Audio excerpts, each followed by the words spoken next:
Bonjour à tous. Aujourd'hui, j'aimerais évoquer avec vous la parentalité dite positive qui ne fonctionne pas, comme je l'ai déjà expliqué dans d'autres vidéos, mais cette fois-ci du point de vue de l'enfant. Qu'est-ce que la parentalité positive va générer chez un enfant qui reçoit ce mode d'éducation ? Alors, je ne remets pas en cause ni en considération le fait qu'un enfant, se sentant profondément accueilli, entendu dans ses besoins, est nécessaire pour son développement psychique, psychologique, pour sa sécurité intérieure. Se sentir entendu, accueilli par ses parents va effectivement être le moteur d'une construction saine en lui. Ce que je remets en question, néanmoins, c'est l'accueil systématique pour tous les événements que vont traverser l'enfant. Il y a des situations dans lesquelles il est bon et nécessaire et primordial d'accueillir votre enfant dans ce qu'il vit, et d'autres où il ne faudra précisément pas l'accueillir dans sa folie en fait, dans son caprice. Alors, je sais que ce mot-là a une connotation très mal perçue dans les milieux de la parentalité positive. J'ai fait également une vidéo sur le caprice qui est pour moi à l'opposé d'un besoin. Il y a encore une confusion à cet endroit que beaucoup de parents font actuellement. Mais revenons sur le sujet principal. Donc, si à chaque situation vous accueillez votre enfant, même disons sur un événement qui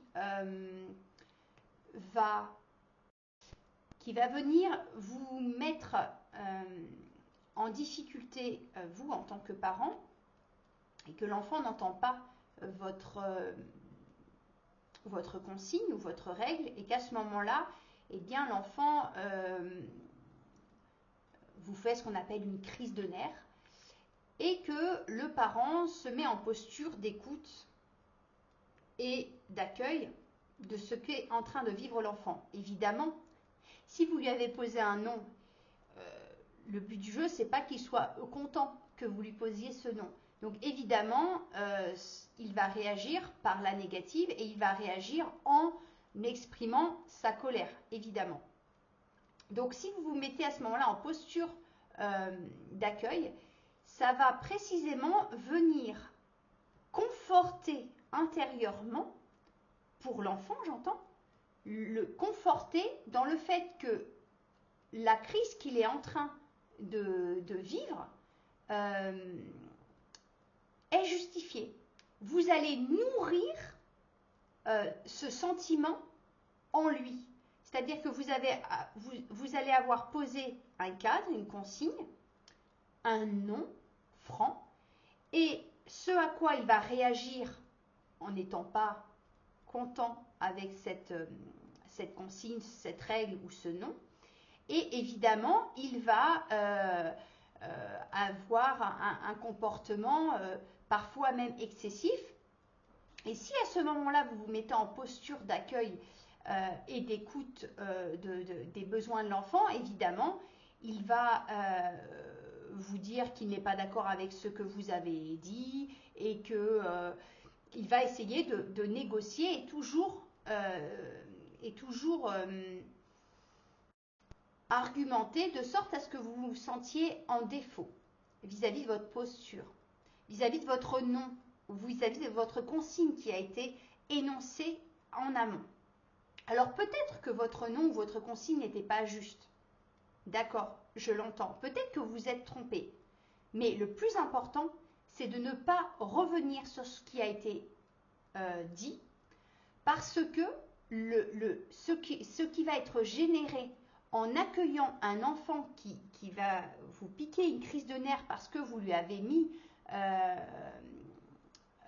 une règle très précise en face de son comportement, si à ce moment-là il a été accueilli, entendu, ça va résonner comme un grand oui à l'intérieur de lui, ce qui fait que ça va générer des comportements qui vont s'automatiser, qu'à chaque fois que vous allez poser un nom, il va y avoir cette rébellion intérieure qui aura été validée par votre posture d'écoute.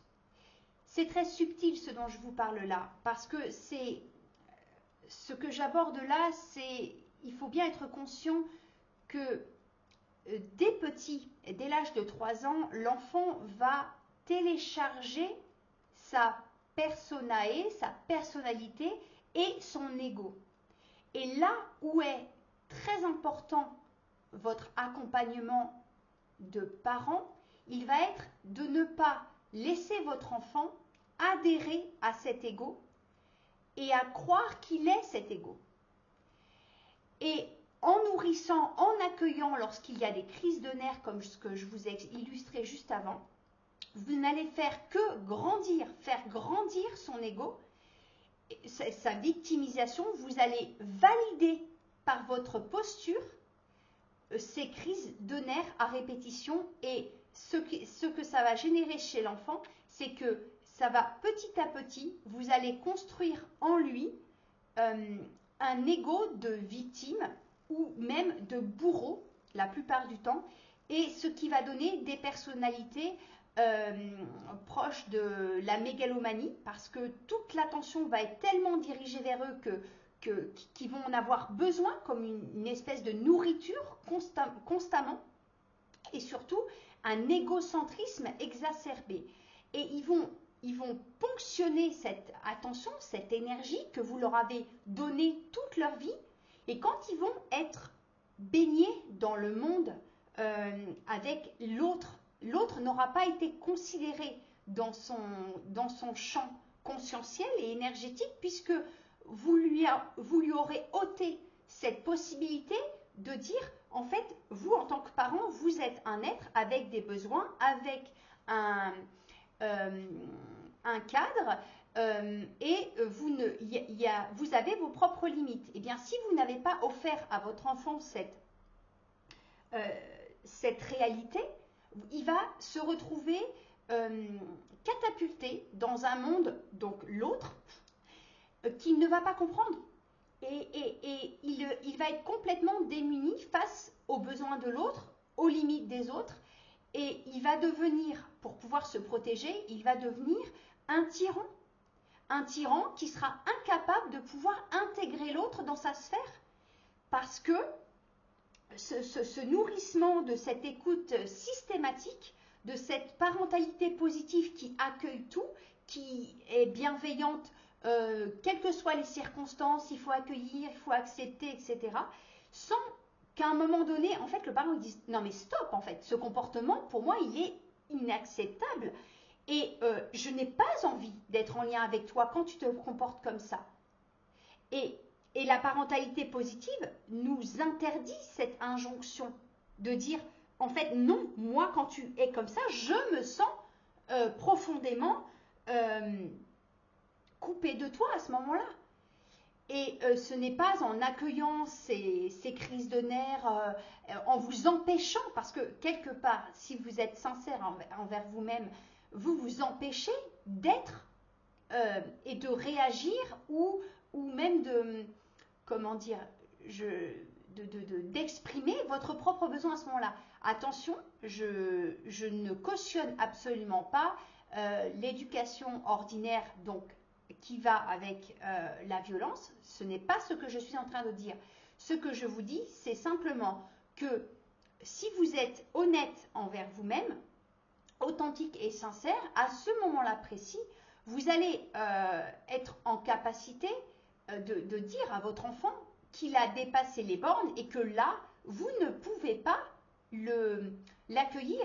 Et ce sera Et ce sera ainsi dans ses relations futures. Et ce que vous allez lui apporter en lui disant l'impact que ça a sur votre relation, vous allez l'aider à inclure l'autre dans sa perspective, dans sa conscience et dans son champ énergétique. Or, si vous êtes à l'inverse, tout le temps en train d'accueillir même les comportements les plus irrespectueux, l'enfant ne pourra que se valider intérieurement que le comportement qu'il a eu est juste. Et en quoi il va pouvoir se remettre en question, en quoi il va pouvoir comprendre l'impact que ça a sur les autres. Voilà ce que je voulais également apporter comme précision, comme éclairage sur les désastres que peuvent causer la parentalité positive sur un enfant. Alors, encore une fois, je mets un bémol, tous les enfants ne le vivent pas comme ça. Néanmoins, dans mon expérience personnelle et professionnelle et en voyant tout un tas d'enfants aujourd'hui, je peux observer cette dynamique de manque profond de conscience et de considération de l'autre dans la sphère de l'enfant. C'est quelque chose de récurrent que j'observe quotidiennement. Au contraire, je dirais que c'est beaucoup plus rare de rencontrer un enfant qui va me regarder et qui va interagir avec moi de manière naturelle ou bien rien que me considérer le fait que je sois là, au même titre que lui d'ailleurs. Et aujourd'hui, c'est vraiment le fil conducteur que je vois chez 80% des enfants aujourd'hui. Donc je suis vraiment alarmée par ce comportement et par surtout ce manque de conscience de l'autre dans les relations qu'ont les enfants envers d'autres enfants et envers l'adulte aujourd'hui. Donc, si ce que je vous dis vous parle, si vous vous sentez considéré, concerné, j'ai tellement dit ce mot, concerné par toutes les mécaniques que je viens d'aborder, on peut en parler ensemble. Je suis aujourd'hui chef d'entreprise de parentalité vivante que j'ai créée précisément pour accompagner les parents à regarder, à voir, à observer leur parentalité et à se réapproprier une parentalité vivante, une parentalité saine qui entend et respecte les besoins du parent autant que celui de l'enfant. Voilà, donc je vous laisse l'adresse de mon site sous cette vidéo. Et au plaisir de se rencontrer. N'hésitez pas à prendre un rendez-vous offert de 30 minutes pour que nous évoquions ensemble votre parentalité et là où nous pourrions nous diriger ensemble. Mon approche est unique en France, unique en son genre, puisqu'elle est le fruit de toute mon expérience, de tout ce que j'ai pu vivre. Alors, si vous souhaitez partager avec moi cette expérience, cette aventure vers une parentalité qui vous ressemble, eh bien, n'hésitez pas à me contacter. Au plaisir.